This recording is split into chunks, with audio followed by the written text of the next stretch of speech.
Berti Venegas Lynch. Bienvenido. Gracias. Lo voy a presentar. Es economista. Le gusta que le digan Berti. Tiene una maestría en economía y es administrador de empresas del ESAE. Ha escrito columnas de servicios de economía en The Intelligence Institute, perdón mi inglés, en el ámbito financiero y en Infobae. Está casado, tiene 2 hijos de 4 patas, Álvarez y Rita. Le gusta practicar deporte y seguir las ligas profesionales. Escucha buena música, que es lo que le da a su vida ese ingrediente conmovedor y fascinante. Bienvenido, Berti. Gracias, Andrea. Y voy a presentar a Franco Pierluca, es nuestro nuestro primer concejal dentro de las futuras elecciones de intendente. Él va a ser el que va a interactuar con Berti y van a empezar. Bueno, Franco. Hago una pequeña aclaración. Yo no tengo la licenciatura en economía, sí el máster en economía y en administración, y no es en ESADE, que por ahí se confunde, que es un instituto español, es en ESADE, en la Escuela Superior de Economía y Administración de Empresas. ESADE, sí. Bueno, muchas gracias. Franco. Bueno, bienvenidos a todos. La verdad que es un placer. Me estoy dando un lujo el hecho de poder charlar no solamente con Berti, sino con todos ustedes. La verdad que desde que me dieron la tarea de ser un poco el anfitrión de Berti y de toda esta gente hermosa que se está juntando, estuve pensando de qué modo hacer una introducción a la altura de las circunstancias. Y bueno, en esta semana pensé que era bueno hacer un breve resumen o una breve reflexión de las 2 charlas anteriores. ¿Y por qué? ¿Y por qué hemos elegido el hecho de hacer la gimnasia esta de hacer charlas? La verdad que la gimnasia esta de hacer charlas proviene justamente de la visión que tuvimos allá en el 2018, cuando nos juntábamos justamente a debatir ideas, pero debatir ideas desde otro punto de vista, corriendo el eje del debate. ¿Por qué? Porque veíamos, y lamentablemente seguimos viendo, que el contexto de Argentina, el contexto de Córdoba y el contexto de la ciudad de Río Cuarto siempre estaba dentro de la coyuntura, dentro de la maldita coyuntura, como dice Alberto Venegas Lynch, y justamente quisimos en ese momento correr ese eje de debate. Eso nos llevó a generar no solamente debates presenciales, sino también algunas reflexiones que fueron volcadas en las redes sociales. Al ser volcadas en redes sociales, tuvieron mucha aceptación, o bastante aceptación, lo que nos abrió la puerta a los medios de comunicación. De allí, de los medios de comunicación, comenzamos con el tiempo a desandar esta aventura de también tener la política partidaria. En fin, siempre, ya sea para la política partidaria o para la batalla cultural, siempre con la misma visión: correr el eje del debate. ¿Por qué? Pensamos que es vital. Argentina es una usina de coyuntura. ¿Por qué? Si nos vemos lo que sucedió nomás en esta semana, en la cual el día lunes tuvimos al presidente de la República hablando pestes de la meritocracia, el día martes tuvimos un ministro de Hacienda hablando de salaciar en la presentación del presupuesto. El día miércoles acá en la ciudad de Río Cuarto se entrevistó al vicepresidente del Banco Central y habló sobre que a partir de ahora el que apuesta al dólar debería perder, y no como ha pasado durante el tiempo. Y bueno, el broche de oro fue el día de ayer con el diputado inspector de prótesis mamarias, para decirlo de alguna manera elegante. Pero ¿qué pasa? Toda esta usina de coyuntura o temas coyunturales nos alejan de los debates de fondo. Y estas charlas tienen como finalidad justamente eso: correr el eje del debate y a su vez poder ir diagramando o ir pensando o ir proyectando un modelo de país. En la primera charla, el licenciado Maurito Perna, parte del grupo, nos hablaba de blockchain, nos hablaba de las criptomonedas, nos hablaba de los contratos electrónicos. Y bueno, justamente hacía hincapié de cómo la tecnología se vuelve un aliado del individuo, y al ser el aliado del individuo, empieza a poder desandarse, soltarse las ataduras de las estructuras burocráticas, como quien dice. La segunda charla la tuvimos con Mauricio Vázquez, hablamos de educación y aparentemente un tema totalmente distinto al de las cripto. Pero ¿qué pasa?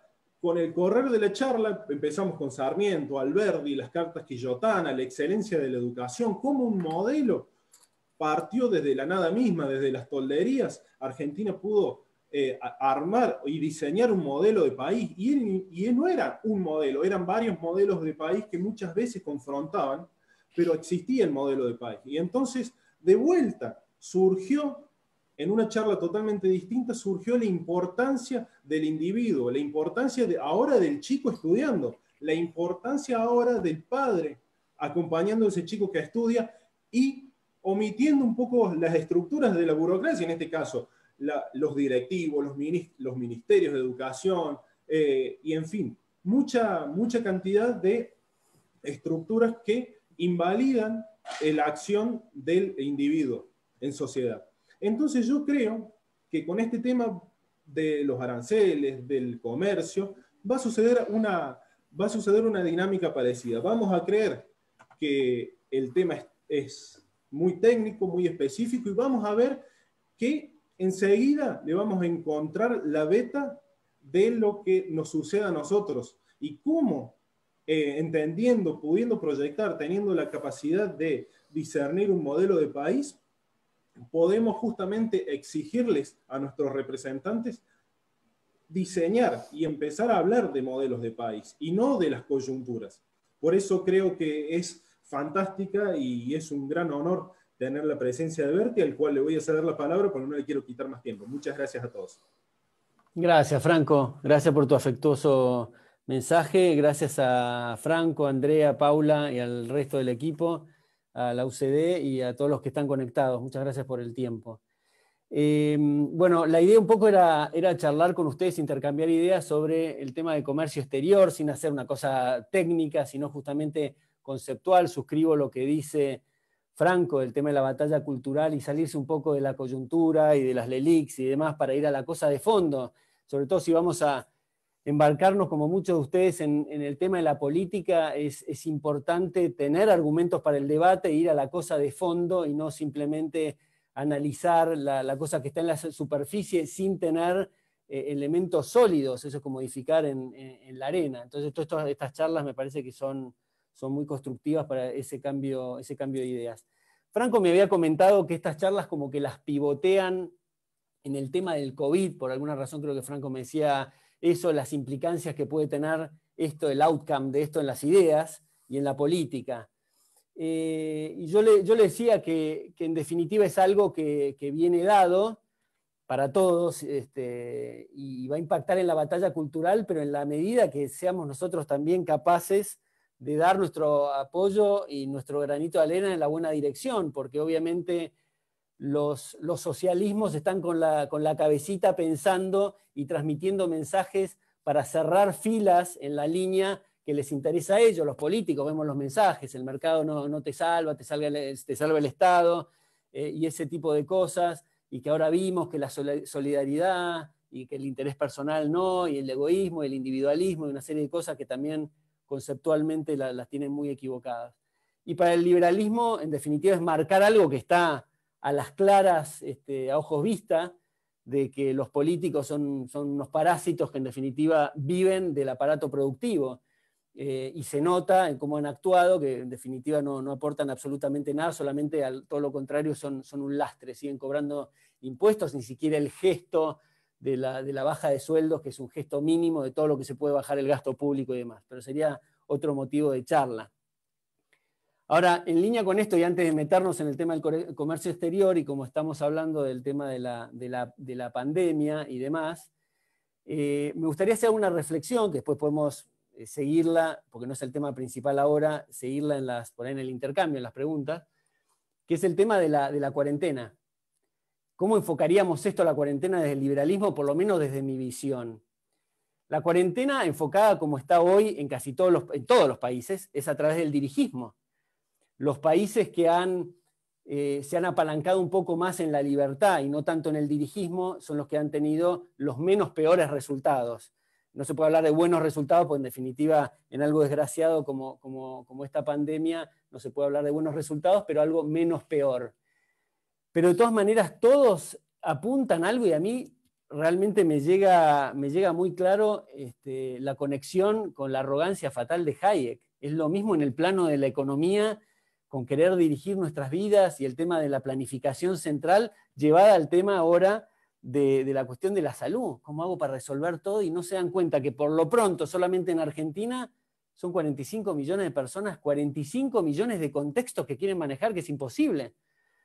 Entonces, desde el extremo de Argentina, que ya llevamos, no sé, 180, 190 días, es la cuarentena más larga del mundo, donde le reventaron los dedos con las persianas a los comerciantes, toda la demanda la mandaron a encerrarse a los baños de sus casas, es una cosa brutal, y ese es el extremo.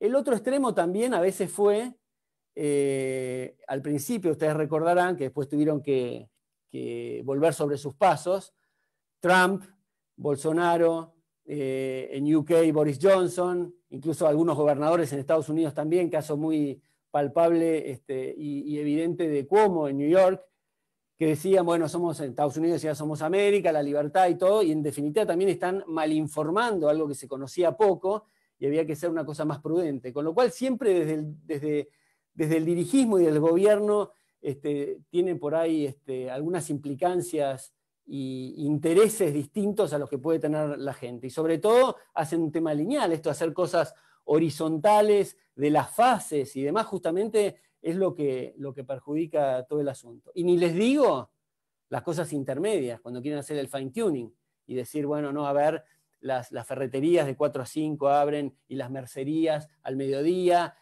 corran, no caminen 500 metros, una cosa totalmente lamentable, nefasta, y es una vergüenza dar conferencias de prensa hablando de la lavandina y las naranjas, una cosa que es circense. Así que por ese lado yo no lo veo ni a palos. ¿Cómo lo veo yo desde la visión liberal? Creo que hoy tenemos a la democracia, que hasta que no se entienda los conceptos y evolucionemos en una idea mejor que la democracia, que ese también es parte de la batalla cultural, la democracia, yo siempre recuerdo, Benjamin Franklin decía que la democracia son 2 lobos y un cordero que votan qué se come. Entonces siempre está latente la tiranía de las mayorías, y lo que hay que hacer en la democracia no hay más remedio que justamente esta batalla cultural de ponerle límites al poder político. Es la única salida que tiene para más o menos aguantar la democracia. Pero digo, si en este concepto hoy de la democracia decimos que en el caso de la pandemia es el monopolio de la fuerza el que tiene, no solamente la pandemia, digamos, el concepto es, el monopolio de la fuerza es el que protege los derechos de los individuos, en la aplicación de la pandemia, a mi modo de ver, es la vía pública, el lugar que tenemos todos en común. Que nadie tome un riesgo innecesario sobre mi persona y me pueda contagiar. Entonces ahí sí está la asistencia de los médicos, que vean los métodos conducentes para cuidarnos respecto al barbijo, distanciamiento social, casos eventualmente dudosos o sospechosos, tomar la fiebre y demás. Eso es la vía pública. Ahora, en la esfera privada, nuestras casas, nuestros negocios, que como ustedes saben, los negocios son privados, tienen dueños. Se le dice público porque admite gente. Como ustedes saben, una casa, una propiedad privada de una casa, la regla es que no entra nadie, la excepción es que yo te invito. En un comercio, la regla es que entra todo el mundo, la excepción es que yo te excluyo. Pero en definitiva, los dos ámbitos son propiedad privada.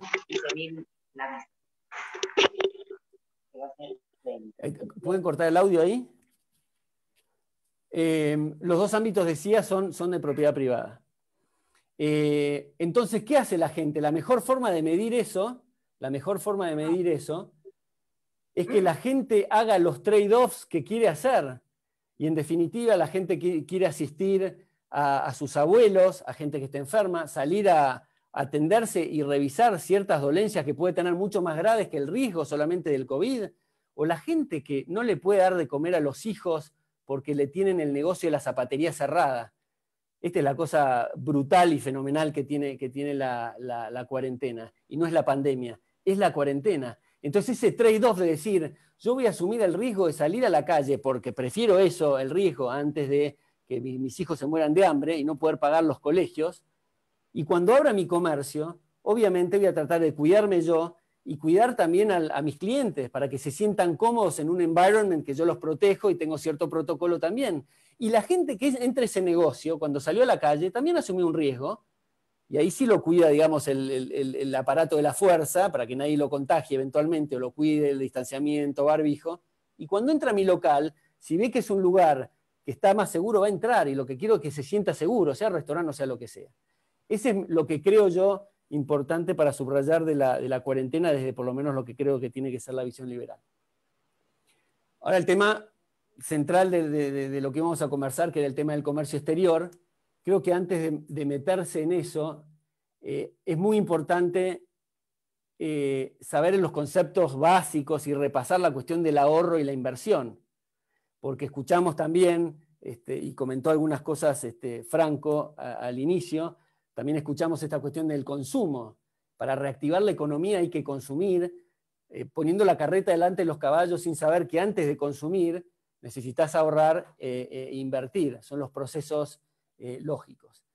Y tentado con dar un ejemplo tipo a lo Bastiat, que simplifica las cosas. Bueno, Bastiat lo admiro en la cuestión, ahora voy a dar varios ejemplos, un poco alineado con él. Si no lo han leído, les recomiendo efusivamente. Tiene una pluma muy mordaz y pulveriza los sofismas socialistas respecto al comercio exterior con ejemplos muy, muy sencillos y muy didácticos. Pero la cosa simplista está buena en este sentido para dar el ejemplo. El ahorro, básicamente, yo estoy en una isla, no tengo nada, no tengo herramientas de capital ni nada. Digo, bueno, para más o menos subsistir por día, tengo que comer 4 cocos. Entonces todos los días me dedico prácticamente 20 horas porque no tengo ni machete, ni tengo forma de subirme a las palmeras, voy a estar todo destrozado los muslos de subir a las palmeras y bajar cocos a los cachetazos, y estar 20 horas y 4 horas durmiendo básicamente para bajar, digamos, 6 cocos. 4 los consumo y 2 los voy a ahorrar. Al día siguiente hago eso también, y al tercer día puedo darme el lujo, porque ahorré 2 cocos por día, de tener el consumo de las provisiones de 4 cocos sin trabajar para dedicarme a otra cosa. Y esa es la inversión de qué, por ejemplo. Y que sea con unas algas, tejer una red, que es un elemento de capital, que hace apoyo logístico a mi trabajo para aumentar el rendimiento de la pesca, y no agarrar a los pescados con la mano, que no se puede. Entonces eso implica mejor nivel de vida. Entonces, en línea también con esto de los naufragios y qué sé yo conecto con la cuestión de los keynesianos que hablan sobre el consumo. Lo peor que puede haber es tener un naufragio, primero tener un naufragio, y después que un naufragio con un keynesiano, porque el keynesiano te dice que consumás primero. Es decir, si el barco hecho trizas lo tenemos ahí en la orilla y pudimos manotear de la despensa algunas latas de atún, el tipo te va a decir, para mejorar la calidad de vida, activar la economía, comámonos hoy todas las latas de atún. Entonces no tiene ese concepto justamente del ahorro, la inversión, incluso ver después qué va a pasar cuando se nos terminen las latas de atún, cómo vamos a proveer la cuestión. Entonces, antes de embarcarse con un keynesiano, asegúrense de tener o muchas latas de atún o no embarcarse con un keynesiano. Uno de los que más recuerdo de los ejemplos cuando era chico que leí de Bastiat era uno que estaba Robinson Crusoe y Viernes en la playa. Robinson estaba trabajando con muy pocos elementos de capital, tenía una especie de hacha, que de hecho con una piedra, y tenía un pedazo de árbol en bruto que lo quería hacer una tabla, con lo cual no tenía sierra, todo. Entonces se le acercó Viernes y le preguntó qué tenía pensado hacer y qué le insumía todo eso. Entonces le explicó, bueno, es una tabla que va a ser la base de una balsa, pero esa tabla sola, con esta hacha, me va a demorar un mes, con lo cual me voy a consumir provisiones, se me va a desafilar el hacha, que voy a tener que dedicarle tiempo para afilarla y demás. Y mientras está contando, y Viernes lo escuchaba con atención, ven los dos que del mar, en la rompiente, hay una tabla muy parecida a la que tenía en la cabeza Robinson Crusoe. y la escupe a la orilla. Entonces los dos, sin mediar palabras, se miran y corren hacia la tabla, la agarran, ven que había una diferencia entre las medidas que quería hacer, pero estaba bastante bien, era lo que quería hacer Robinson Crusoe. Entonces, bueno, Viernes bailaba alrededor de Robinson Crusoe muy entusiasmado, pero a Robinson no se lo veía muy entusiasmado y le pregunta a Viernes qué le pasaba. Y le dice, me parece que estamos yendo demasiado rápido. Esto puede ser una cosa tramposa que en definitiva esto termina siendo que esto va a ser un castigo para mi trabajo. ¿No? ¿A qué me voy a dedicar? Entonces, esa cosa puesta en ridículo, es decir, flaco, están en la situación más primitiva, tenés todo por hacer, pone el mismo sofisma del socialismo que hoy habla sobre el tema del comercio internacional y lo que es el tema de las importaciones. Te pueden regalar algo y decís, no, bueno, esto, el trabajo. Es confundir lo que es el medio con el fin. No hay más remedio que trabajar. Ese es lo que nosotros aportamos para hacer la transformación de algo y vivir mejor y tener bienes y servicios de mejor calidad y tener mejor nivel de vida. Pero convengamos que no es la riqueza el trabajo, es lo que produce el trabajo eventualmente, siempre y cuando sea valorado, digamos, por las personas y sea necesario, pero no está la cuestión ahí. Después se ve que Robinson Crusoe y Viernes avanzan en su nivel de vida y trabajaban 12 horas, 6 para cazar y todos los días juntaban 4 baldes de carne por 6 horas. Y otras 6 horas, que totalizaban 12, lo dedicaban a recolectar hortalizas y tenían 4 baldes de hortalizas. Esa era la dinámica que venían trayendo y un tipo que vivía en una isla más lejana y estaba en una situación parecida a ellos, un poquito mejor nivel de vida porque tenía una canoa, se acerca a la isla, hace señas de paz, se acercan a la orilla, lo invitan a que se acerque a donde estaban más o menos ubicados ellos y empiezan a hablar cómo hacían para rebuscarse. Entonces cuando le explica todo esto, el extranjero, digamos, el que estaba en la otra isla, le dice, bueno, mirá, yo tengo una fauna parecida en la isla, con lo cual este tema de la carne lo tengo, pero las hortalizas es un tema interesante, no tengo la flora que tienen ustedes acá, a mí me interesa lo de las hortalizas. ¿Por qué no hacemos lo siguiente? Yo te voy a aportar 4 baldes de carne por día, que es lo que producían ustedes, y vos me das 2 baldes de hortalizas. Entonces se para Viernes, que tenía más luces que Robinson Crusoe, a darle la mano al de la otra isla, y lo para Robinson Crusoe, le dice, no, un momentito, acá mando yo, soy la persona educada y sofisticada, vos sos medio bruto. Le pide disculpas al de la otra isla para hablar en privado con Viernes y tienen esta conversación. Y Viernes le dice, pero ¿qué pasa, Robinson? Bueno, vos no estás entendiendo ciertas cosas, porque sos bastante primitivo, te ibas a adelantar a hacer una cosa que iba a ser un fracaso total. Vos tenés que pensar que esto está destruyendo, va a destruir nuestra actividad de la carne. ¿Pero cómo destruir la actividad de la carne? Nosotros estamos 12 horas trabajando, en esta transacción vamos a tener que trabajar solamente 9 horas para obtener exactamente lo mismo. Tenemos 3 horas disponibles para hacer otra cosa, que puede ser, ¿te acordás cuando estábamos hablando que se nos quemaba el coco con el sol y no tenemos reparo ni nada? Podemos trabajar en eso. Tenemos 3 horas, implica mejor nivel de vida para nosotros. No, vos no entendés, destruye nuestra actividad, está destruyendo el trabajo nuestro, pero fantástico, mejor que destruya el trabajo. Si, no, yo idealmente sería bueno que venga todo del cielo, no hay más remedio que trabajar. Seguí sin entender, y encima este tipo es bastante vivo porque él tiene la transacción favorable. Entonces tenemos que pedirle de alguna forma que él se perjudique para que nosotros ganemos. Entonces Viernes le dice, entiendo yo que si él no se beneficia no va a ser la transacción y nosotros nos estamos beneficiando también. En cualquier transacción, él prefiere los dos baldes de hortalizas y nosotros preferimos los 4 baldes de carne y por eso hay transacción. Mira, acá hay un tema también, incluso pensando mientras hablabas, le dice Robinson Crusoe, hay un tema importante de dependencia. Acá vamos a estar dependiendo de la carne de ellos y él va a depender de nuestras hortalizas. No, con las hortalizas pasa lo siguiente, cuando él haga las hortalizas no nos va a necesitar más. pero Robinson, esa es la situación en la que nos querés poner ahora. Entonces le insistía con la cuestión y va más al extremo y le dice, no solamente nos está matando nuestra producción de carne, sino también que después nos va a vender las hortalizas él a nosotros. Entonces Viernes le dice, pero ese es un buen síntoma. El hecho que él nos venda en el futuro la carne y las hortalizas quiere decir que algo va a haber pasado o algo va a pasar, que nosotros vamos a haber mejorado porque tenemos algo distinto para ofrecerle al extranjero para pagarle. Algo vamos a haber inventado que a él le resulte interesante, porque si no vamos a seguir igual, vamos a seguir nosotros con la carne, con nuestra carne y nosotros con nuestras hortalizas. Si le compramos todo a él, el intercambio va a ser que algo le damos.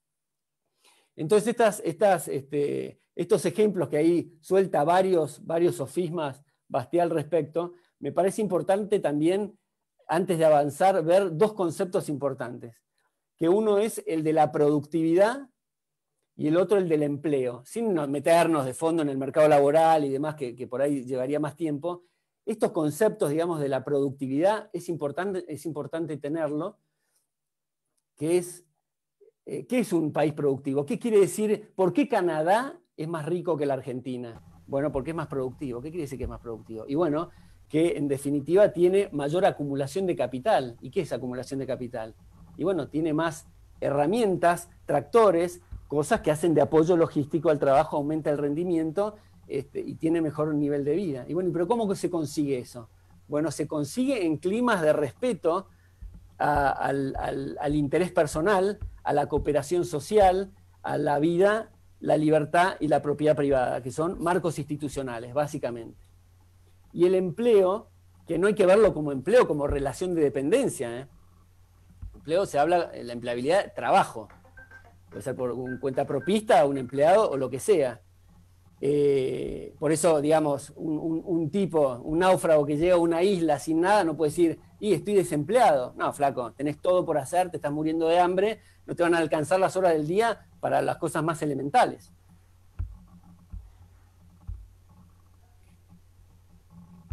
Entonces, el trabajo es el factor productivo por excelencia.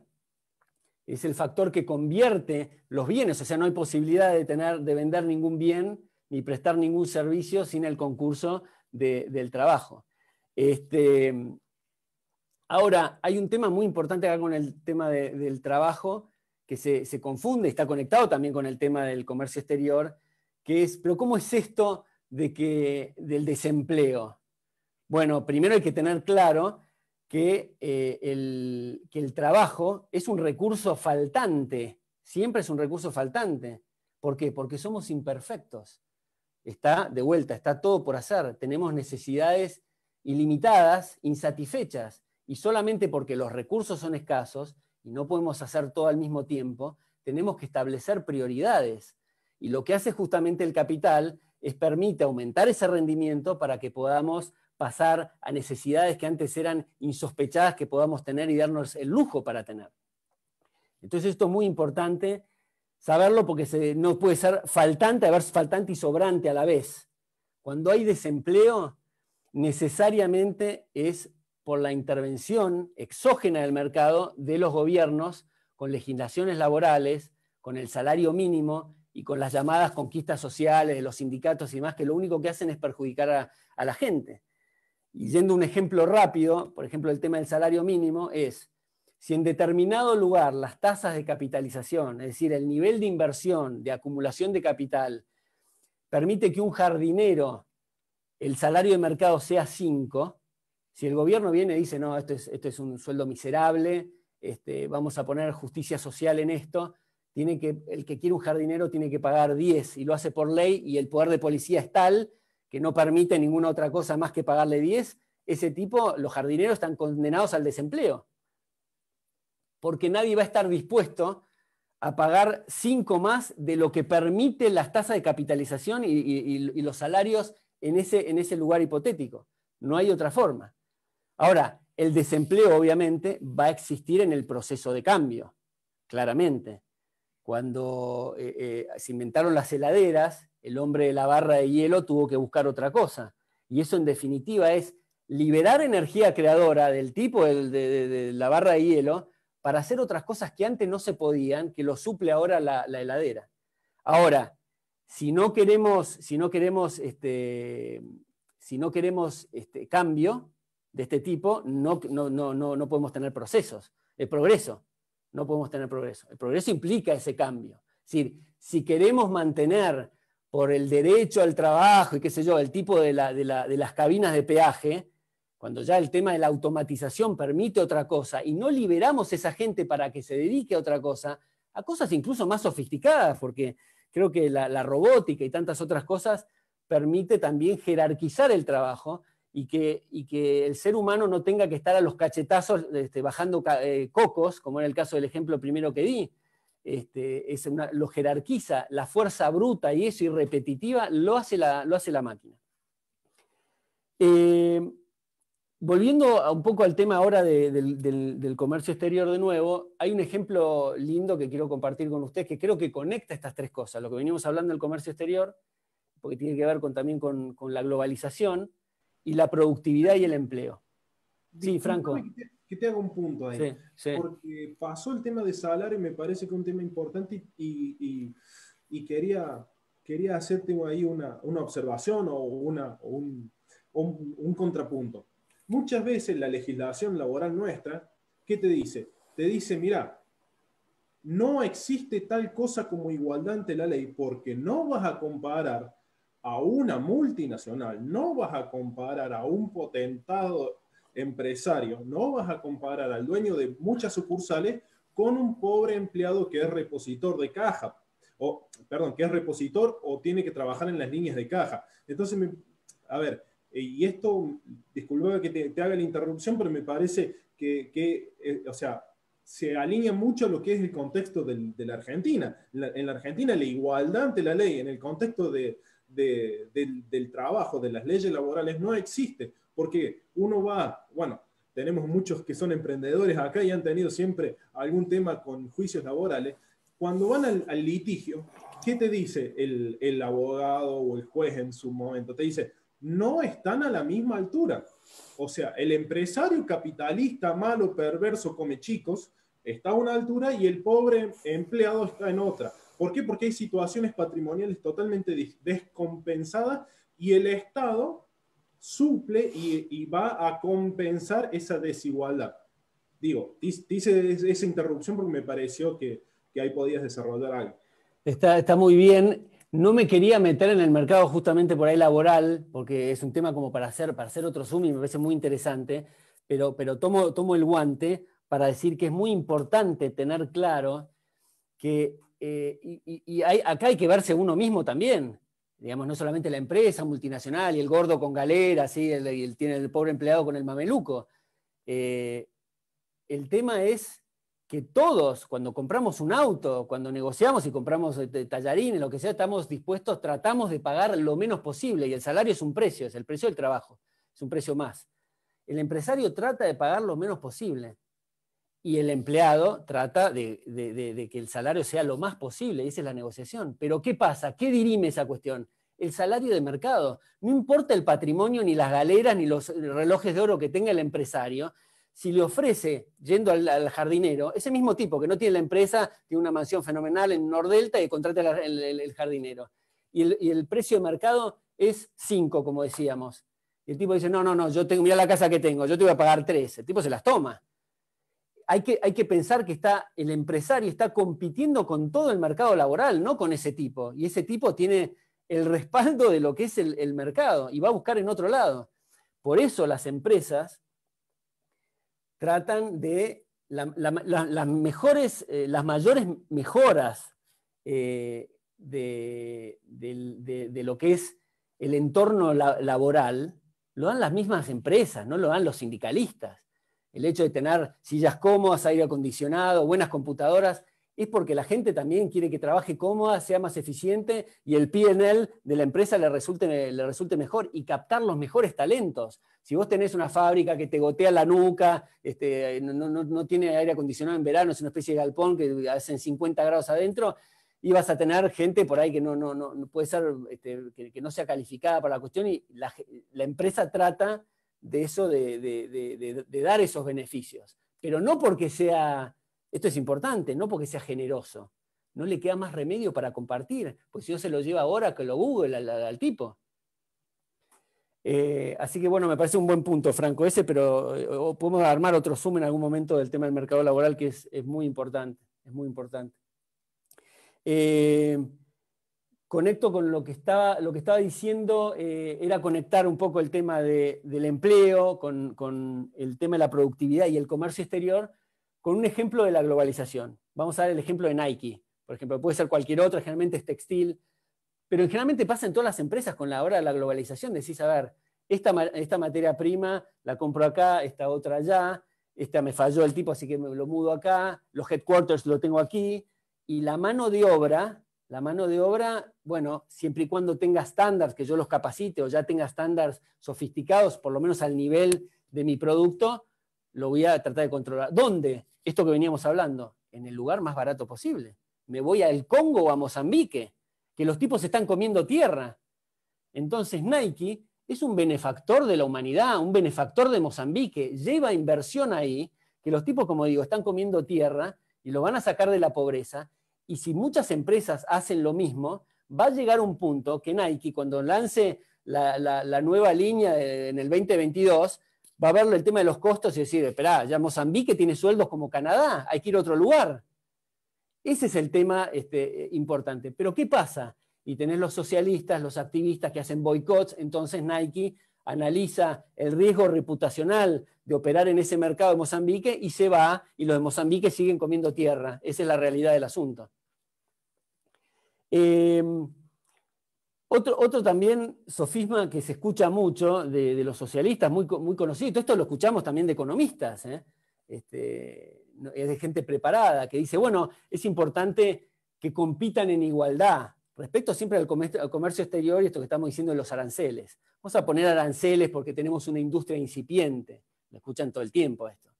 Entonces, ¿qué implica eso? ¿Qué implica eso? Bueno, implica que el costo de la ineficiencia o no ser óptimo, y esto no quiere decir que sea un tarado el tipo local, puede ser que sí, recién empieza, pero comparativamente es ineficiente con un tipo que está del otro lado de la frontera, que descubrió algo mejor, o justamente la heladera. ¿Qué vas a decir? No, sigamos con la cuestión del hombre de la barra de hielo acá, y artificialmente hagamos más mayor costosa la heladera. Es tirar tractores al mar, como dice mi viejo. Cuando habla de la descapitalización, dice como tirar tractores al mar. Entonces, hace que la gente lo tenga que financiar. El consumidor tenga que financiar un tipo que puso un negocio. 2, se está mal asignando recursos, justamente, porque en definitiva, yo tengo que comprar un auto de cuarta destartalado que se hace pelota en 4 meses, y tengo, no sé, si ustedes comparan los autos, en el exterior me encantan los autos, los precios de incluso Chile, que tiene arancel cero, de Estados Unidos, bueno, está en la frontera, y ahora con toda la tecnología y la logística que puede tener en 24 horas el auto en la frontera, que supongamos vale 5, y acá te lo cobran en 10, hacerlo al auto del extranjero que está por entrar, meterle 5 para que sea competitivo con el tema local, es tirar tractores al mar. Es algo que yo puedo pagar en 5 y me sobran 5 para otra cosa. Entonces el auto es A, otro producto es B, A más B es mejor calidad de vida. Entonces esas son cosas que no resisten mayor análisis. Incluso creo que castiga a los Edison. Viene un tipo que descubrió algo, tal cual, Edison, descubrió la lamparita, acá estamos con las velas. Entonces ponele aranceles porque estos tipos hay que protegerlos. Una locura absoluta. Adam Smith decía que hay que apuntar esto, el foco tiene que estar en el consumidor y no en el productor, no en la oferta. Y Bastiat también en esta línea decía, pero ¿y qué haces con el tema del periodismo? Cuando tenés una primicia, que le estás no, hay que esperar y publicar todos al mismo tiempo. es tirar abajo por completo toda la iniciativa, o por supuesto el interés personal y el ánimo de superación y de mejorar, y sacar rédito de eso. Otro es el tema de los ingresos, mis salarios. No, si estoy importando productos que los hacen en Mozambique, más baratos, voy a terminar yo con los sueldos de Mozambique. Tiene absolutamente ningún correlato. Depende de las tasas de capitalización que hay en Mozambique y en Argentina. Si en Mozambique me están regalando productos, aumenta mi calidad de vida, pero en nada perjudica los salarios. Y por último, antes de pasar al tema que creo que es medular, que es el tema de la balanza comercial, un tema más es el tema que me resulta medio gracioso también, que es el tema de la dependencia, esto que también decía Robinson Crusoe, la dependencia y demás, que lo llevan siempre al plano también bélico, de decir, no, bueno, pero hay ciertas cosas estratégicas que es importante preservar y tener la industria acá por cualquier cosa y demás. Yo creo que la mejor forma de que haya paz es justamente dejar libre a la gente que pueda transaccionar cultura, comerciar, relacionamientos sociales. Creo que la gente quiere eso. Están los políticos que toman a su país como su quinta, incluso en el tema bélico y todos nos mandan a la guerra como si fuéramos peones por sus intereses personales. Así que eso no me cierra. El aislacionismo nacionalista me parece una cosa totalmente cavernícola, y que creo que los historiadores del futuro van a ver el nacionalismo como la cosa más estúpida que existe. Incluso si ven la historia, cómo es el tema del lobby empresarial, ¿no? Empiezan por la cuestión bélica, bueno, las cosas estratégicas, y el lobby empieza a trabajar para decir, bueno, ¿cómo podemos enganchar esa cosa estratégica en lo que vendo yo? Y si ven en la historia de Estados Unidos, creo que hay un caso en 1950 y pico, de la producción de maní, que el maní era estratégico para la defensa nacional, y los guantes también por si entraban en guerra con los rusos, porque los soldados iban a tener frío. Entonces no hay límite alguno para la estupidez ahí. Pero ahora ya pasando, y para ir terminando, no sé cuánto tiempo está llevando esto, el error del tema de la balanza comercial. Ustedes saben, la balanza comercial en definitiva es el balance, lo que se exporta respecto a lo que se importa. Se dice, y acá está el meollo de la cuestión, equivocadamente, y lo van a escuchar en prácticamente todos los economistas, que una balanza comercial positiva es cuando se exporta más que se importa. Y esto encierra un gravísimo error. Hay que entender principios básicos, creo, del comercio y la economía, donde no hay más remedio, digamos, que importar. Llevémoslo al plano personal. Vamos al plano personal. Yo no tengo más remedio que para salir a comprar jeans tenga que exportar mis servicios, o como empleado, o como de vuelta, no necesita ser en relación de dependencia. Yo tengo que ingresar algo, tengo que vender algo, vendo mis servicios para después comprar. Entonces, esto es exactamente lo mismo. De vuelta, yo por supuesto, a todas las charlas de papá y de que era chico, así que hay ejemplos que me vienen acá y no se me ocurre otros, y papá siempre dice, ojalá pudiéramos, con la exportación de un alfiler, importar todos los bienes y servicios del mundo. Pero eso para muchos economistas sería una balanza comercial negativa, exportar un alfiler y hacerse de todos los bienes y servicios del mundo. Así que es una locura. Creo que también la exportación y el exportador y el importador son socios, son aliados, porque las dos actividades se fomentan. Es decir, cuando estás importando baja el dólar, con lo cual haces más atractivo la exportación, y al exportar sube el dólar y hace más atractivo la importación. Si bloqueas una de las dos cosas, estás liquidando la otra, porque va a llegar un punto que si exportás, el dólar se va al diablo, ya después directamente no tiene sentido la transacción. Creo que esto se debe, estimados amigos, a la concepción mercantilista del comercio. Es decir, que el que vende es el rico, el que tiene el metálico es el rico, cuando en realidad yo justamente gano mi sueldo para tener bienes y servicios. Eso es lo que hace la calidad de vida, ¿no? MacPato ahí tirándose entre las monedas, eso no es absolutamente nada, no es significación de ningún avance. Y esto va conectado con el dogma Montaigne.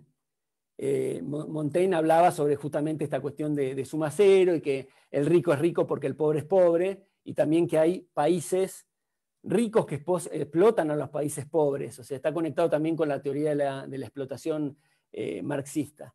Y en ese sentido, es como decir, bueno, hay que fijarse para ver si una persona, una empresa es rica en sus activos corrientes.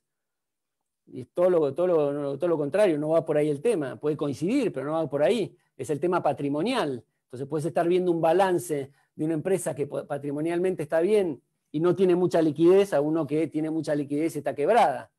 Así que pasa por otro el asunto. Jack Rueff, en su trabajo de Balance of Payments, decía que parece que hemos sido invadidos por la idea que hay que comprar caro y vender barato. Y también Bastiat tiene un ejemplo muy bueno con el tema y es muy claro el tipo. Decía, hay un francés que compra vino en Francia por $1 millón y lo exporta a UK. En Inglaterra, lo vende en $2 millones, y con $2 millones ahí en Inglaterra compra algodón y lo importa a Francia.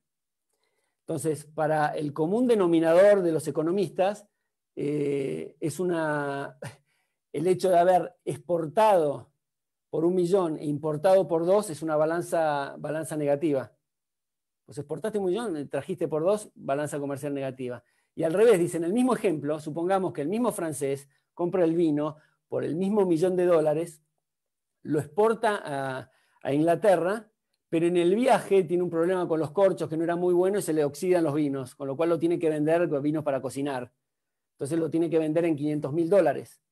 Por esos $500,000 también compra el algodón y lo trae. Entonces exportó $1 millón en vinos y se trajo $500,000 en algodón, y para los economistas es una balanza comercial positiva. El tipo tenía un quebranto. Entonces, esto me parece, digamos, el meollo de la cuestión, y creo que el tema de la balanza comercial lleva a todos estos conceptos que muchas veces implica también el lobby de muchos empresarios, de las excusas de, bueno, la protección de la industria nacional o el trabajo local, bueno, son todos temas para justamente, como se dice, cazar en el zoológico, tener mercados cautivos y evitar que alguien lo hace más eficientemente pueda meterse en mi mercado. Otro tema también es el tema de la integración. No, vamos a hacer temas de integración regional, que me parece importante porque somos librecambistas y creo que el laissez-faire y demás, cuando en realidad esa integración te estás desintegrando del resto del mundo. Lo mejor que hay es estar abierto a todo el mundo, arancel cero, es muy importante eso. El tema de las represalias también, da gracia las represalias, y este es otro ejemplo de papá, típico que siempre le escuché, del tipo que le quiere vender clases de violín al sastre. Entonces le quiere vender al sastre clase de violín, el sastre no tenía el menor interés en la clase de violín, le dice que no, y en represalia el tipo dice, bueno, ¿sabes qué? Me voy a hacer mis propios trajes. Entonces no solamente no pudo vender sus clases de violín, sino anda pésimamente mal vestido. Y eso es lo que pasa, las represalias. Si está cerrado uno en un lado, bueno, podés seguir comerciando, no es lo ideal, porque lo bueno es que sea abierto de ambas avenidas, pero en definitiva la represalia es un perjuicio adicional. Y bueno, para terminar, digo, el foco, ahora sí para terminar, las tres diferencias creo que veo en el comercio internacional. Perdón, Berti, ¿te puedo interrumpir un segundito? Ya terminó. No, es para decirle a la gente que se vaya anotando en el link que pusimos para sortear el libro. En el chat hay un link para que ustedes se anoten ahora, y Berti nos ha donado un libro para ser sorteado al finalizar la charla. Así que vayan anotándose. Era para eso nada más. Muchas gracias, Berti. Gracias, Andrea. No, para terminar, eran las tres las tres posibles enfoques, digamos, del comercio internacional. Uno es el país totalitario, donde está en manos del gobierno, todos los medios de producción, obviamente no hay cálculo económico ahí, la planificación central es un desastre, bueno, eso ya está perfectamente probado. En el socialismo tenés el papelón de esos viajes a Uganda que hace con empresarios, como que si necesitara el comerciante la mano del gobierno para abrirle puertas, están con los limones, un papelón, igual que lo que contábamos en la pandemia, hablando de la lavandina y las naranjas. Es una cosa muy deslucida. Y lo mejor es el país libre, donde se liberan los procesos de mercado, que básicamente es decir que está en manos de la gente. Bueno, muchas gracias. Berti, quería aprovechar un poco que vos hiciste una introducción en base al tema de los autos. Y bueno, como anécdota, Ford Motor Company, la primera fábrica que sale de Estados Unidos, viene acá a Argentina hace más de 100 años. Pero vos hablas de abrir las importaciones de los autos o que compitan directamente con arancel cero y te dicen no, porque tenemos que defender la industria que se está desarrollando. O sea, yo digo, a ver, ¿no les alcanzó suficiente? 100 años o más incluso para eso. Totalmente, totalmente. Incluso aunque no sea así, aunque sea realmente incipiente, es decir, bueno, son justamente los procesos de mercado necesarios, es decir, ¿para qué te vas a dedicar a algo que lo hace otra persona? ¿Y por qué esto también es muy común, ¿no? ¿Por qué? ¿Por qué? Digo yo, ¿por qué? Es el tema de los políticos, claramente, el tema de las fronteras y demás, que tratan al país como su quinta, pero digamos, llevado al plano de la cosa internacional, ¿por qué no comerciamos cerrados en Córdoba, cerrados en Río Cuarto, cerrados en nuestra, cerrados en nuestra manzana, en nuestra casa, y hasta incluso separado de mi mujer? Yo me hago los trajes, las viromes, no, un espanto. Entonces, creo que la cooperación social es lo enriquecedor.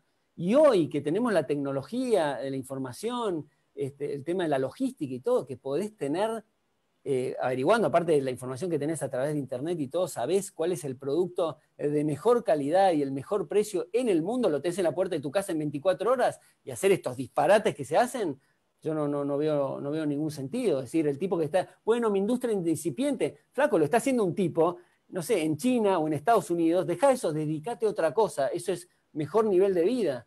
Y tiende a eso. Yo creo que el tema de la digitalización, en cierta manera, sobrepasa mucho las barreras también de los gobiernos, es una gran cosa, pero bueno, siempre está las regulaciones, las trabas, el gulag, digamos, que nos empobrece. Hay un par de preguntas. No sé si las querés leer vos, Andrea. O las leo yo, como quieras. Bueno, paso a leer una pregunta de Juan Ignacio. En el caso de Mozambique, el caso ese del ejemplo que habías puesto, ¿qué proceso comienza cuando las empresas comienzan a irse dando un nuevo estándar de sueldo? O sea, ¿qué ves vos, qué tipo de evolución ves vos cuando comienzan a generarse ese movimiento de los estándares de sueldos? Eso es lo que interpreto. No estoy seguro de entender la pregunta, pero por ahí cómo es el proceso de que comen tierra, que mejoran su nivel de vida, básicamente es eso, el tipo que está con pocas herramientas de capital, sin trabajo y literalmente comiendo tierra, y le decís, te voy a pagar un sueldo que sí, puede ser miserable respecto de Canadá, pero no importa, es irrelevante eso. En Mozambique, que generalmente se debe, digo Mozambique por lo de Mozambique, el Congo, Argentina, comparemos a Argentina con cualquier otro país civilizado, obviamente, personal doméstico que se mude a California, no es porque en California sean más buenos o más solidarios o tengan más corazón. No tiene más remedio que, si querés personal doméstico, y aparte nadie puede tenerlo, solamente las estrellas de Hollywood en California, van de México y ganan fortunas. La que tenés hoy en tu casa, si te da una mano a alguien en el personal doméstico, viaja a Estados Unidos y va a ganar, no sé, 15 veces más, mucho más. ¿Pero por qué? Porque las tasas de capitalización permiten eso, y no tiene más remedio la persona que quiere esos servicios a tener que pagar eso. ¿Por qué? Y porque está compitiendo con, no sé, con los sueldos de Amazon, con General Motors y otras empresas. Ahora, lo de Mozambique, bueno, ese es el proceso. En definitiva, vamos a la idea de que viene, le dan trabajo. Un salario casi como el tema de la época industrial, obviamente, que también trajo eso, los avances grandes del capitalismo. La revolución industrial primero empezó siendo una revolución de las ideas que permitió el tema de la máquina a vapor y la revolución. Que lo que era en la revolución, antes de la revolución industrial, la época preindustrial, la gente del promedio de vida era 25 años, se morían como ratas, de pestes. Obviamente muchas veces se critica decir, y bueno, pero los chicos trabajaban en una situación desesperante, que pasa hoy mismo. Hay gente que necesita tener a su hijo trabajando en el taller y no le puede dar el lujo de mandarlo a la universidad simplemente por un tema de tiempo. Bueno, el tema de la educación lo podemos charlar cuando hagamos todo el ensamble, pero es un tema también interesante que me viene a la mente, el tema también del socialismo, que en definitiva ese tipo que no puede mandar a su hijo a la universidad por un tema que si no se mueren por inanición y lo necesita trabajando al lado, le está financiando ese tipo al de Nordelta que sale en la 4x4 y va al estacionamiento de la Facultad de Derecho de la UBA. Ese es el problema del socialismo, que bueno, eso es otro tema, el tema de la educación, y me desvié. Bueno, voy a pasar a hacerte otra de las preguntas que han hecho.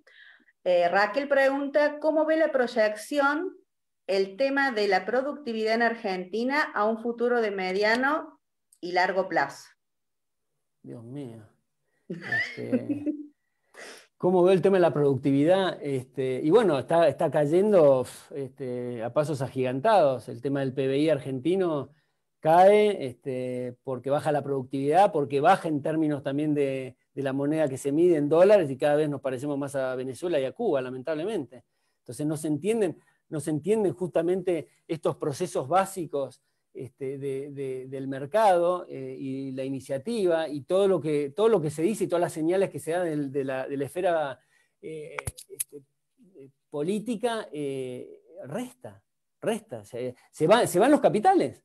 Básicamente el capital, ¿cómo se llama la persona que hizo la pregunta? Raquel. Lo que hace Raquel, el capital, va donde está el binomio seguridad jurídica y rentabilidad. Si no, no tiene patria, se va a otro lado. Entonces, al irse, se van tractores, hachas, motosierras, y quedamos bajando cocos con cachetazos, de vuelta. O sea, lo veo bastante mal, porque todo lo que es atacar el tema de la propiedad privada, y bueno, es lo que hacemos nosotros cuando estamos inseguros con la cuestión. Y hacen los mismos gobernantes, antes de tomar sus medidas, se avisan entre todos y protegen sus patrimonios generalmente mal habidos para protegerse de sus propias medidas. Lo veo complicado, el futuro argentino lo veo complicado, por eso me parece que justamente la batalla de las ideas, la batalla cultural es muy importante. Yo creo que hay una revolución fenomenal, todo el esfuerzo que hacen ustedes me parece muy loable. Este tema de fondo y no estar discutiendo cosas de política y los afiches y el candidato tal, vamos a los temas de fondo, porque en definitiva el mundo lo cambian las ideas, no lo cambia la política no cambia nada. La política tiene el termómetro de la opinión pública, que está dispuesta a digerir, y si nosotros logramos que en la opinión pública sepa de la importancia que es vivir en un mundo más civilizado mediante la libertad y el respeto a la propiedad privada, eso lo va a captar el político. Y el político más totalitario no va a tener más remedio que, si quiere mantenerse en la política, el discurso llevarlo al plano liberal. Entonces yo veo un cambio fenomenal. Por supuesto, historia de muchísimos liberales que han trabajado en esto incansablemente. Yo creo que Javier Milei particularmente es un tipo que ha movilizado muchísimo a la juventud, ha roto paradigmas, y creo que se lo debemos mucho a él también en ese aspecto. No minimizo el esfuerzo de otros muchos liberales, pero Javier en esta última corriente me parece ha hecho una cosa fenomenal, y ves a chicos leyendo en el colectivo La Acción Humana, bueno, ustedes lo ven en la calle, ustedes lo ven creo en el partido, en el movimiento que yendo más al plano político, yo espero que se junten todos estos esfuerzos que hace la UCD, no sé, unidos, todos los partidos, con gente también incluso de Cambiemos, que es razonable. Yo creo que Cambiemos como marca me parece que es una piedra, pero bueno, por ahí puede ser un cambio de nombre o lo que sea, pero hay gente más o menos rescatable, dado que en 2000, si no nos sabíamos antes, en 2003 no vamos a tener país directamente. 2020. Bueno, hay varias 2023. preguntas. 2023, sí. para las elecciones presidenciales. O sea, si no reaccionamos Sí. antes, ahora con las legislativas y demás, el tema va a estar bastante... Creo que es el momento para empezar a pensar distinto. Tengo varias preguntas para hacerte. Nehuen pregunta, ¿cuál es la razón ¿Nahuel? por la cuál es la razón por la cual pensás que este pensamiento de una especie de marxismo internacional, en donde un grupo de países se aprovecha de otros, es tan popular? No solo entre la clase dirigente, sino también en la gente común. Gran pregunta. Sí, yo creo que se debe a lo mismo que hablábamos recién, el Sí. tema de la batalla cultural. ¿Qué tiene la gente en la cabeza? ¿Qué libros lee? Y yo creo que pero nos ha ganado la batalla el socialismo, el marxismo de forma apabullante, a pesar de ver en los hechos toda esta cuestión. Pero el tema de la teoría de la explotación, se escucha en la calle permanentemente. Tiene que ver también, digamos, con la educación. Toma la educación y el resto se dará por añadidura, creo que decía Gramsci. Es Sí. así, la cuestión Es la gran batalla que tenemos los docentes hoy en día. Pero tremendo, tremendo. Vos ves que hay un mainstream brutal, donde también incluso frente al debate de la economía y los hechos, el socialismo ha perdido claramente. Entonces también hace un cambio de cara, de maquillaje, y va por el tema del feminismo mal entendido, por el tema del socialismo del medio ambiente, entra por distintas ventanas, pero con la misma ideología nefasta, y eso está en la educación, se ve claramente. Entonces, el tema de la educación, el tema de la batalla cultural, el tema de las ideas es lo que va a mover el resto. El tema de pensar razonalmente. Bueno, por supuesto, pero suponiendo hasta incluso gente de honestidad intelectual y bien intencionada, está bombardeada todo el tiempo por esto, por conceptos incluso de la igualdad de oportunidades, Andrea. Sí. Que es algo que lo escuchás en gente muy sofisticada y muy educada, pero prende esa cuestión y es nefasto. Implica la lesión de derechos, la igualdad de oportunidades. Implica ser desigual ante la ley. La habilidad, porque el discurso socialista es lindo o bien presentado, y si vos a la exposición tuya la presentás y tuvieses un socialista al frente, te dice, con el arancel cero tenés una invasión de productos extranjeros. O sea, la belicosidad en el lenguaje. Sí, o sea, sí. una invasión, cuando el comercio es lo más civilizado que ha inventado el hombre. Totalmente, totalmente. Bueno, hay otra pregunta más. Damián pregunta en cuanto a la cooperación social. ¿Qué solución se podría encontrar para el tema de los jubilados en la actualidad? La nueva reforma de la jubilación, todo lo que se viene ahora.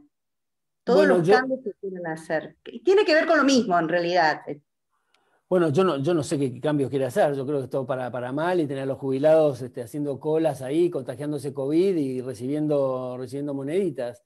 No sé qué cambios, por ahí estoy desinformado, pero no veo mucho cambio en la cuestión. La verdad no he estudiado de fondo un proyecto de solución para el tema porque es bastante sofisticado el tema de compromisos que tenés con gente que ha trabajado toda su vida, respecto de, creo que gente que entra al sistema y tiene que sostenerlo, pues en definitiva es esta cuestión del sistema solidario, también la palabra que es tan fantástica como la solidaridad, que también incluye, está dentro del paraguas del interés personal, la solidaridad, la han hecho pedazos y se interpreta, digamos, hay que leerla ahora como robo. Cuando te hablan de solidaridad es robo. Pero se dice que es un sistema solidario donde el trabajador activo le aporta al que dejó de trabajar al pasivo. Yo lo único que creo que es una locura absoluta. Y nos hemos acostumbrado a tantos paradigmas del Banco Central, que no tiene tantos años, 1935, tantas instituciones nefastas que nos ponemos en el paradigma de que siempre existió y el Estado justamente pensamos que nos salva. El tema de las jubilaciones y las obras sociales, que son una estafa. Lo lógico es esto de hablar de sueldo bruto y neto. ¿Qué es sueldo bruto y neto?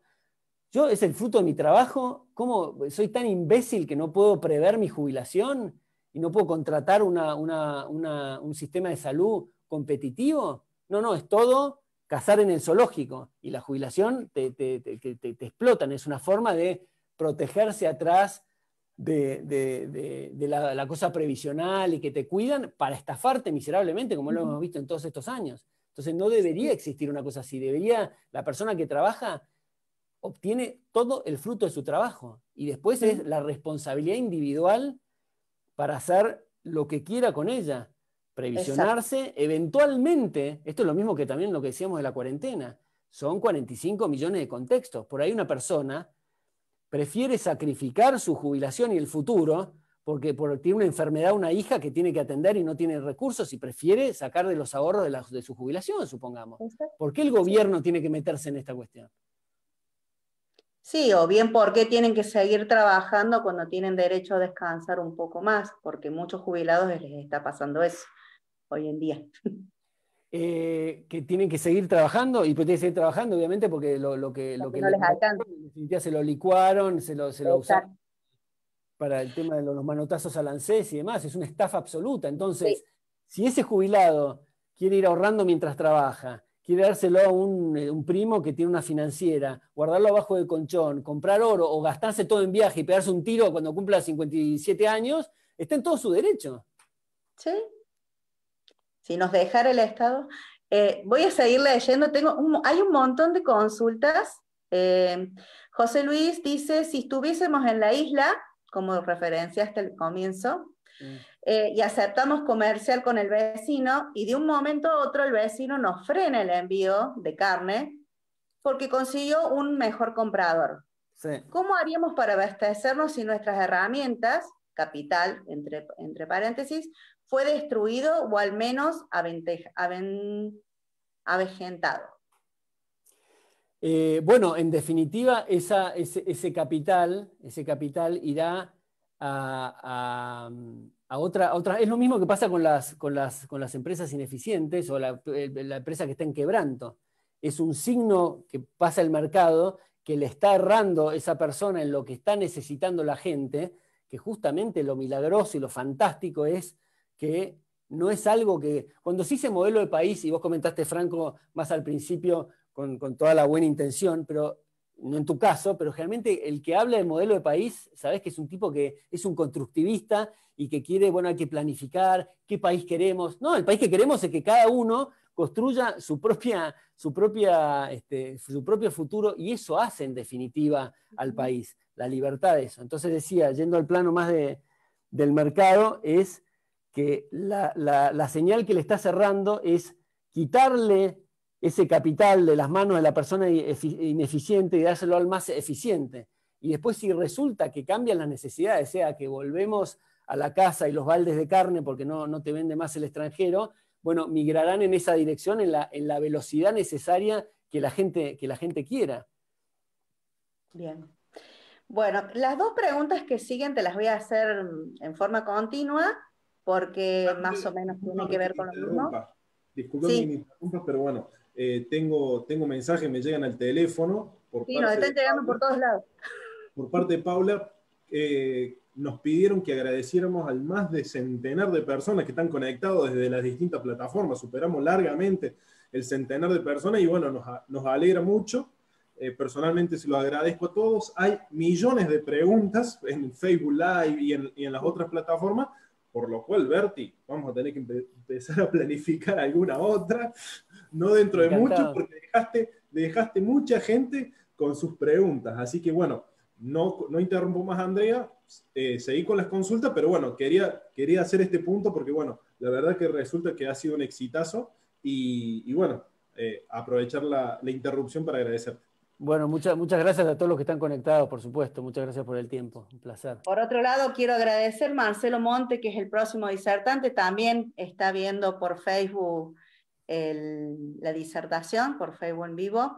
Realmente es un orgullo que todos ustedes se hayan brindado de la forma que se han brindado para estas charlas. Bueno, te hago las dos preguntas y no quedan tantas, pero la idea es satisfacer a todo para después poder hacer el sorteo. Santiago pregunta, con un 50% de niños pobres, ¿qué visión tiene sobre la futura mano de obra calificada? Y Gustavo pregunta, por eso te las hago juntas, ¿hay futuro para nuestros hijos en Argentina con todo lo que se está viviendo en la actualidad? Bueno, qué pregunta, la verdad que es ¿Qué preguntas? Sí, yo soy muy optimista de todos los esfuerzos que están haciendo ustedes, de la cantidad de gente que hay. La batalla es colosal, pero yo le soy franco, si yo no tengo chicos, pero si tuviera un hijo de una edad como para que se pueda rajarse, lo sacaría del país. Es más, y no es desesperanzador, no quiero transmitir una cosa desesperanzadora, me parece importante transmitir esto, porque también en otro país el mundo está muy parecido en muchos aspectos, unos peor que otros, pero estamos con el big government hasta acá, todo es una cosa que está alrededor del Estado, es una cosa invivible, y seguramente cuando nos mudemos a otro lugar también se va a deteriorar. Lo importante es poner el granito de arena donde estemos para vivir en un mundo mejor. Pero digo, yo con una mano en el corazón, si tiene una posibilidad de irse, lo sacaría. Obviamente no tengo chicos y por ahí el costo del desarraigo mío también sería una cosa que no lo conozco, no tengo hijos, no sé lo que significa eso. Por ahí te agarra la cosa egoísta, pero así fríamente diría eso. Y los padres que tienen chicos y tienen que sufrir, esa generación tiene que sufrir el desarraigo laboral de sus padres que por ahí están grandes en Buenos Aires, dejarlos y demás, me parece que no son unos héroes. Que hagan el corte generacional, asuman ellos el costo y se vayan. Pero bueno, los que nos quedamos es a la batalla cultural, y por ahí puede ser que el mensaje, lo que me salió del corazón, sea medio desesperanzador, pero esa es la realidad. O sea, yo no puedo estar diciendo otra cosa. No, sí, esto es fantástico y todo se va a dar vuelta. Depende de nosotros, y en cualquier lugar del mundo que estemos va a pasar lo mismo. Es importante. A mí una de las tantas cosas que me enseñó papá, que le estoy agradecido muchísimo, es el tema de decirme, a Berti, no importa lo que te dediques, se nos decía a todos los hijos de muy chicos, es importante que para vivir en un país civilizado, hagas lo que te hagas, incluso por un tema de autodefensa, construyas tus ideas, tu juicio crítico, tu pensamiento, te queme las pestañas leyendo un poco para no ser un filósofo de café, y dar la batalla cultural. En definitiva, todos no somos espectadores, todos tenemos que ser actores de la realidad y lo que pasa. El tipo que hace freeride del esfuerzo de otros incluso dice, no, bueno, yo colaboro con el país dando trabajos. Bueno, es decir, flaco, no es dando trabajo, es algo que lo haces por tu interés personal, que está muy bien, y beneficiás a gente ofreciendo bienes y servicios, pero estamos hablando de otro plano. El aspecto cuál es el andamiaje o los cimientos que a vos el día de mañana no te van a encontrar con las manos vacías, con una expropiación, y no vas a saber cómo defenderlo porque no hiciste tu homework, digamos. Había otra pregunta ahí antes, que creo que era, no sé si de Santiago, pero bueno, no sé, básicamente el tema... El 50% de niños pobres. Sí, y la la cuestión mano de obra calificada. Bueno, está todo conectado ahí. Tiene todo que ver con la educación, también con un montón de cosas. Absolutamente. Y la educación, y esto que digo de contribuir en las ideas y demás, es la educación, pero no la educación del 1 más 1 es 2 de los chicos. La educación del votante peludo, que tiene las ideas mal. Entonces, si todos nosotros influimos sobre nuestro pequeño metro cuadrado, puede ser que no escribamos artículos, ni libros, ni tengamos cátedras y más, pero si cada uno hace ese pequeño aporte en nuestra familia, en nuestros amigos, en el trabajo, pero haciendo un poco también la tarea, me refiero a tener algo distinto para decir, y para eso es leer el buen lado de la biblioteca, y quemarse un poco las pestañas, y debatir, y darse cuenta que en el debate uno tiene alguna laguna y tiene que de nuevo agarrar el libro. ahí está la cuestión. Y es un proceso lento, por supuesto que es un proceso lento. Estamos en el quinto subsuelo del infierno. No podemos pasar de golpe a la planta baja, a la superficie. Hoy tenemos que salir de a poco y es creo que a través de esto. Pero la cuestión esta de la pobreza y el trabajo calificado, yo creo que está conectado todo con el tema de la productividad y ahuyentar los tractores, digamos. Ahuyentar las hachas, las herramientas, y decir que en definitiva tenemos derecho a todo ahora. En definitiva, ese es otro tema también que está muy distorsionado, la palabra derecho. ¿Viste? La cosa, esa frasecita de Eva Perón de la cuestión de cuando hay una necesidad, nace un derecho. Es la corrosión de la civilización. Es la corrosión de la propiedad privada, es la corrosión del esfuerzo, es la corrosión del interés personal, es la corrosión de la empleabilidad. Es la mejor forma para tener 50% de chicos pobres. Sí. Te voy a hacer, Brisa Vallejos. Después te voy a hacer la pregunta porque están preguntando sobre qué libros podrías recomendar vos para afianzar las ideas liberales. Esa es una pregunta que te la voy dejando para que vayas pensando. Bueno.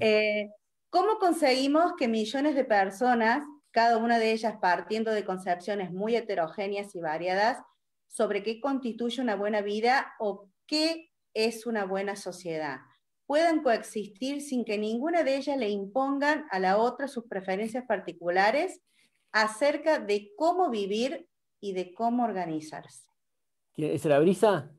Esa es Brisa. Me encantó, Brisa, la pregunta. Creo que ese es el fundamento del liberalismo, como acuñó el viejo la definición el liberalismo es el respeto irrestricto al proyecto de vida del prójimo. O sea, puede ser que el prójimo tiene proyectos que no comulgan con mis ideas, pero mientras no me lesionen mis derechos, hay que respetarlo. Eso me parece fundamental. Ahora, creo que al principio de la reflexión decía que es una persona, no sé si decía algo así como exitosa o el bienestar y que yo por dónde pasa esa cuestión. Lo bueno del liberalismo, que en definitiva no nos hace buenos el liberalismo. Es un sistema abierto que en definitiva protege esos proyectos personales que pueden ser desde el punto de vista personal lo más autodestructivos que se te ocurra. Pero el principio de no victim, no crime, es decir, si no hay una víctima, no hay un crimen, me parece fenomenal. Hay gente que lo aplica equivocadamente con el tema del aborto, que creo que me parece un crimen espantoso, bueno, no viene al caso. Pero no, justamente ahí sí hay una víctima, y lo aplican ahí. Pero el no victim, no crime me parece como un claim, un statement brutal, porque mientras no haya un crimen, mientras vos no lesiones derechos de otros, podés hacer lo que se te dé la gana. Entonces, no es esta mirada por ahí conservadora de querer santificarnos y vos que tenés que pensar algo. No, hacé lo que se te dé la gana. Y la gente está media confundida también ahora. No sabe para dónde disparar con estas cosas de los proyectos de vida, que no quiere decir suscribirlos. Si yo digo yo respeto al homosexual, no quiere decir que yo me haga homosexual, ni que tenga que tener amigos homosexuales, esas estupideces. Y vos ves las empresas, por ejemplo, que están en la dinámica esta de la contratación de gente. Y no se da cuenta que, por ejemplo, un amigo mío entró a un proyecto, tuvo una entrevista de trabajo y me contaba, se sienta y lo primero que le dice la de recursos humanos, le dice, mirá, quiero que sepas que estamos yendo al tema de la diversidad acá, es una de las filosofías corporativas que queremos imponer acá y vamos a contratar 50% hombres y 50% mujeres. Yo digo, me parece la estupidez más soberana que se me puede ocurrir y cunde eso, está en todos lados. Es decir, a ver, digamos, una empresa que está buscando que tener buenos resultados, vender buenas cosas, ser exitoso, tener un buen P&L. Ok. Bueno, y para eso necesita recursos humanos. ¿Qué busca? Talento. No está buscando penes y vaginas, está buscando talento. ¿Qué importa si es mujer, si es hombre? No importa absolutamente nada. Entonces, si en alguna empresa se hace la introspección y se da cuenta que estaba contratando, los gerentes que toman las decisiones, contrataban y tenían un sesgo y se sentían más cómodos contratando varones, están perdiendo el talento de las mujeres por un tema de contratar hombres por ser hombres. Es una idiotez. Ahora, por eso vamos a pasar al otro extremo y ahora contratar todas las mujeres, somos unos imbéciles. Entonces, es contratar la cuestión del talento. Y después la cuestión LGTB, también lo mismo.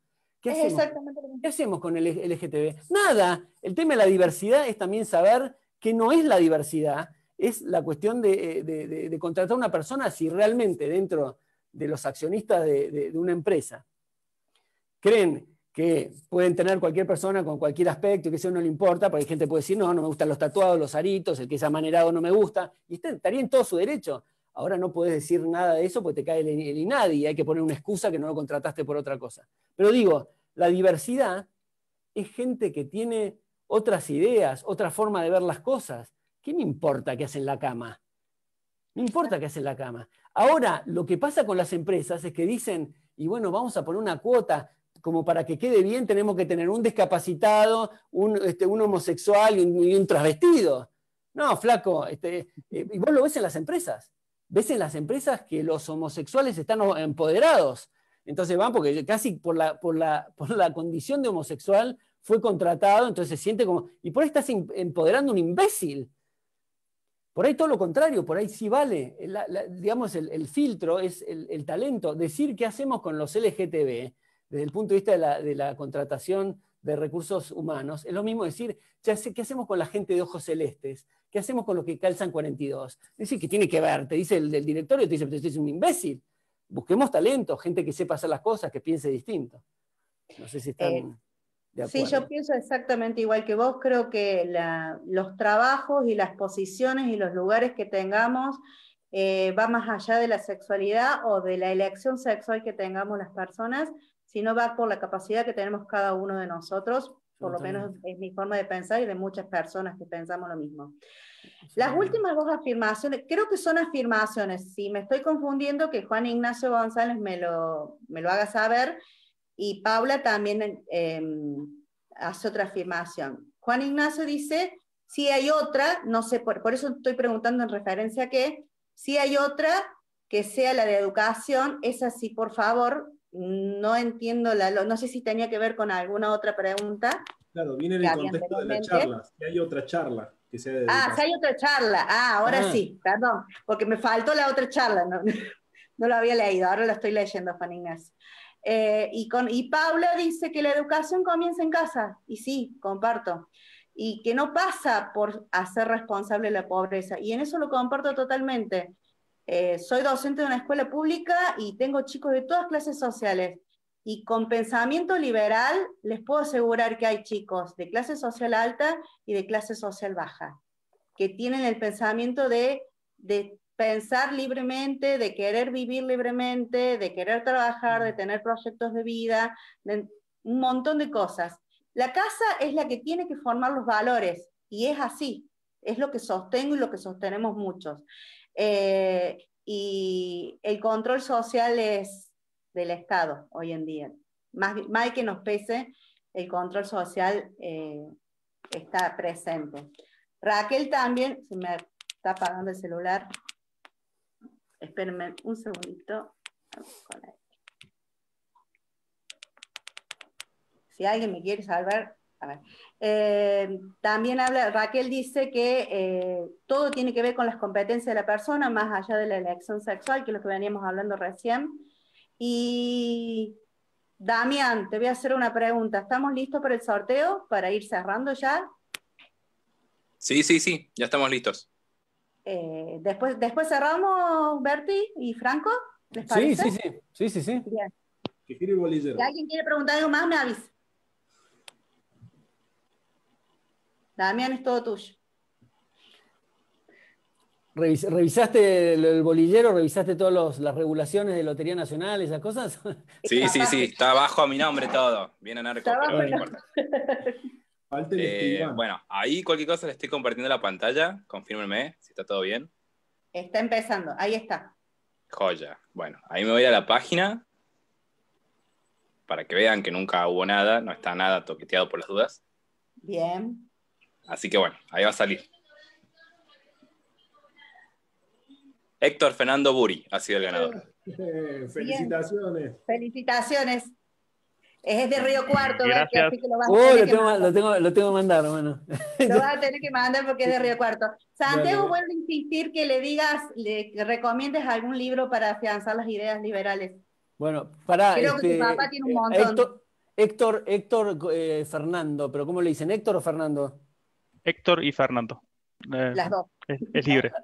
Es libre. Ok. Bueno. Libros para recomendar. Bueno, el de economía, así de cajón, que lo van a haber escuchado muchas veces, es el tema de economía, una lección, de Henry Hazlitt, que me parece que es una buena introducción al liberalismo. Tiene algunas cosas que después que uno por ahí lee otras cosas y demás, tiene un componente más conservador en algunas cosas que ya después de algún tiempo uno por ahí disiente, pero es un libro extraordinario. The Machinery of Freedom, también de David Friedman, me gustó mucho. La maquinaria de la libertad está traducido en español. Muy bueno, de orientación más libertarian, digamos, o sea, tiene el foco más a lo rothbardiano de la ausencia del Estado. Bueno, y por supuesto Rothbard, me parece cualquier cosa que lean de Rothbard, The Ethics of Liberty, For a New Liberty también, que están traducidos, creo que El Grito Sagrado tradujo hacia una nueva libertad. Buenísimo, fantástico. Yo creo que abre la cabeza todo lo que son los libertarians que creen en la ausencia del gobierno, en el self-government o el autogobierno, como lo llama papá. Es un ejercicio formidable, y por más que no estés de acuerdo con el tema, creo que es un ejercicio que te empieza a cerrar por todos lados. Es extraordinario. Privatización de la justicia, la privatización de las calles, el tema de la fuerza de seguridad. Es un ejercicio muy, muy bueno, muy bueno. ¿Qué otro libro? Bueno, que sea el del viejo, Fundamento de Análisis Económico, que uno puede decir es el más técnico de papá, pero incluso de no economistas, para mí es perfectamente leíble, muy didáctico. Hay cosas que pueden ser más sofisticadas, hay que pasarlas, pero es mi libro de cabecera, de consulta, que el otro día se me partió en dos, ya lo tengo destrozado, se me cayó y ya lo tengo en 2 tomos. Tengo otros ejemplares igual, pero se lo tengo subrayado y demás. Ese es un libro también que, bueno, me encanta. ¿Qué otro? Bueno, Rothbard. Bueno, La arrogancia fatal, de Hayek. Ahí tienen algunos libros interesantes. Bastiat, La ley. Hay una edición que tiene varios ensayos de Bastiat, tiene La ley, tiene varios ensayos, y el tema del cuento de las velas, que lo van a haber escuchado alguna vez, que el editorial, Unión Editorial hizo una edición de varias publicaciones y ensayos de Bastiat, que es muy recomendable también. La ley, fantástico. Bruno Leoni.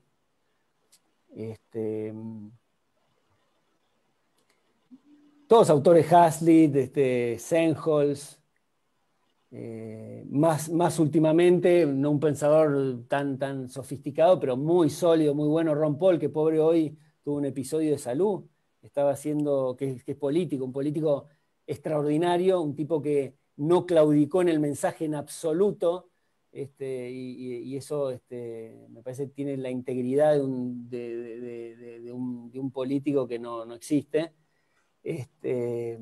Hoy él tiene el Ron Paul Channel, una cosa por streaming, y tuvo una especie como sería, no vi más noticias, pero como una especie de ACB.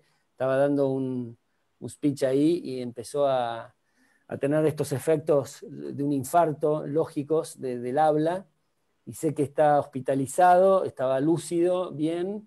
Y después creo que papá me contó que había una foto que estaba en el hospital, así, thumbs up, el tipo estaba bien, pero bueno, tiene un episodio medio desagradable. Un gran tipo, tiene varios libros interesantes. Uno es End the Fed, para terminar, digamos, abolir el Banco Central de Estados Unidos, que es muy bueno también. Ahí tienen algunos libros que me vinieron a la cabeza y me gustaron. Bueno. Yo fui anotando algunos, los que están en inglés, ¿no? Porque voy a escribir cualquier cosa.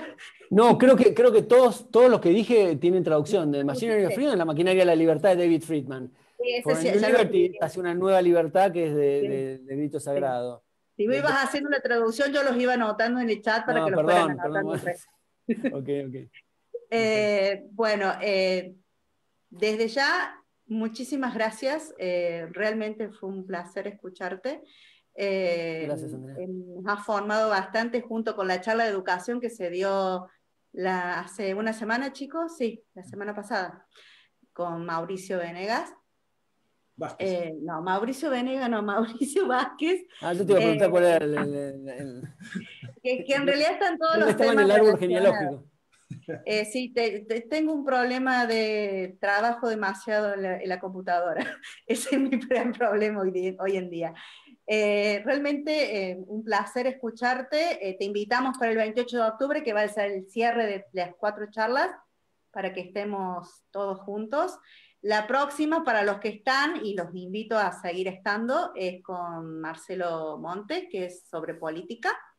En este caso, quien lo va a acompañar es Claudio Galeto, otro de nuestros acompañantes. Franco, te dejo toda la palabra para que despidas y que te des el gusto. Bueno. Muchas gracias, Berti. Gracias, Andrea, gracias por las palabras. La verdad, Berti, no entro en mí. Muy agradecido, fue un placer gigantesco el que me dio Andrea, ya que ella me designó como un poco de anfitrión, y bueno, agradecerte enormemente el tiempo que nos has dedicado a todos nosotros, así que nada más que millones de gracias por este tiempo que has tenido para visitar Río Cuarto de manera virtual. Yo te dije que si bien tiene ventajas, la virtualidad también tiene desventajas, porque a esta hora, un viernes por la noche en Río Cuarto, habría un fueguito andando, habría algunos cócteles, pero bueno, es lo que hay. En fase 1 es medio complicado, y sin viajar y demás, pero bueno, queda para otra oportunidad. Muchísimas gracias a todos, Paula, Andrea, Franco, por la invitación, a todos los que están ahí en la parte más técnica haciendo el backstage de todo el asunto. Muchísimas gracias a todos por estar, los que están conectados también en el live de Facebook. Muchísimas gracias por el tiempo, fue un placer. Claro, se han compartido a través de los distintos grupos de liberales, así que la verdad que se ha desparramado por todos lados la charla. Bueno, me alegro. Bueno, la verdad que ha sido un placer y damos gracias que empezó a llover porque hace mucha falta acá en Río Cuarto, y en plena charla empezó a llover, que con los incendios nos está yendo bastante complicado. Fatal. Ariel pregunta sobre algún libro de Esper que puedas recomendar vos. Libro de Despert, no leí ninguno de Despert. Sé que tiene, no, deben ser muy buenos. Sé que tiene, ¿cómo es de que se basa en el trinomio de los políticos, los sindicalistas y los empresarios, digamos, como dice Milei? ¿Cómo se llama? No me acuerdo. Pero no leí de La Argentina devorada, perdón. La Argentina devorada, exactamente. Debe ser bueno, pero no lo leí. No lo leí. Yo me acuerdo, a José Luis le tengo gran admiración.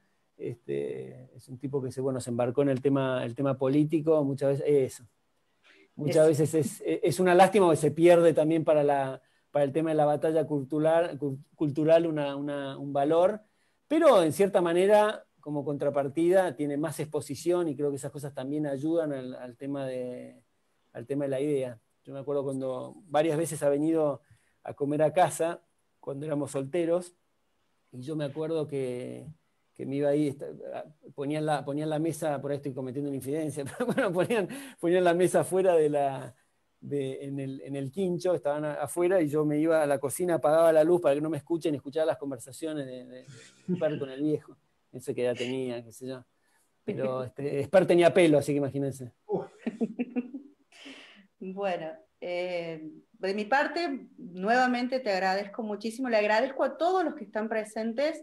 Realmente lo que queremos es empezar a hablar desde otro lugar, por eso es el orden de las charlas que hemos estado teniendo, de lograr una batalla cultural teniendo en cuenta todos los aspectos, el social, el político, el económico, y lo emocional, que también influye en muchas de las tomas de decisiones de las personas, y esto de no dejarnos influir de poder ser y sobreponerse para poder seguir adelante, que eso es el tono de la última charla que vamos a tener teniendo en cuenta todos los aspectos. Bueno, eso es de mi parte. Muchísimas gracias a todos y a todas. El todo yo no lo uso. No, Pero muchísimas gracias a todos. Incluso el todos es suficiente. Porque para mí todos sí. es suficiente, pero bueno, por las dudas. Vamos a estar así. Bueno, muchas gracias. Gracias, Andrea. Gracias a todos. Muchas gracias, Berti. Adiós. Chao. Buenas noches.